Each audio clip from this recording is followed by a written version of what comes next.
After 7 years of marriage, the evening began just like any other.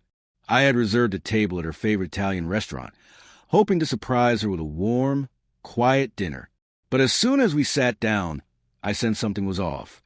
She barely touched her pasta, her gaze flicking between her phone and the restaurant entrance.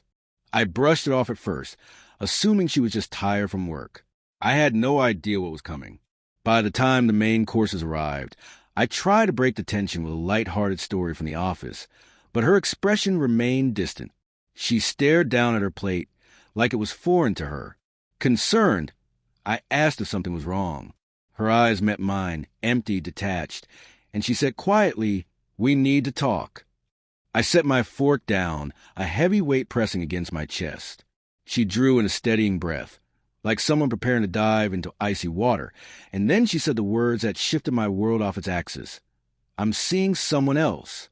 There was no dramatic scene, no outburst, just silence that swallowed me whole.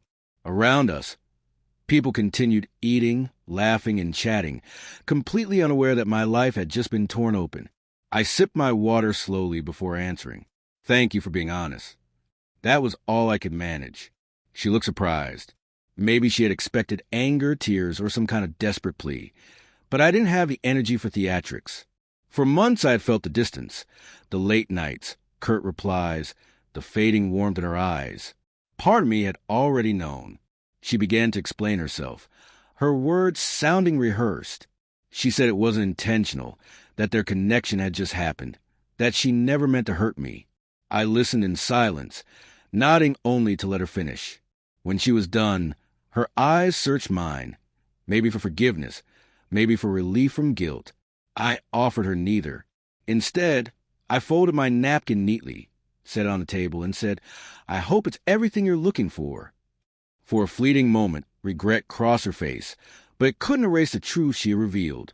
We sat in silence until the bill arrived. I paid without a word. Outside, she asked if I would be okay driving home alone. A small, bitter laugh escaped me.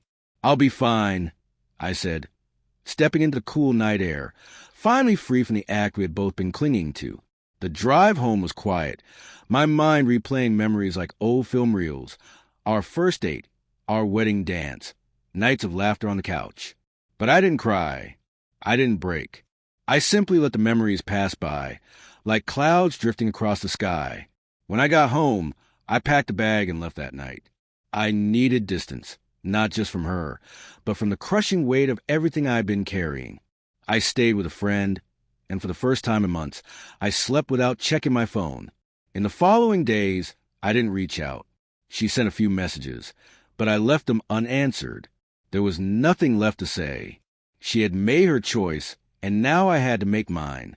2 weeks later, I began the separation process. She didn't resist. Maybe she felt relief. Maybe she had left me in her heart long before that dinner. Whatever the reason, I felt a strange, quiet freedom. Her truth had set me free. I didn't need closure. Her confession had already given it to me.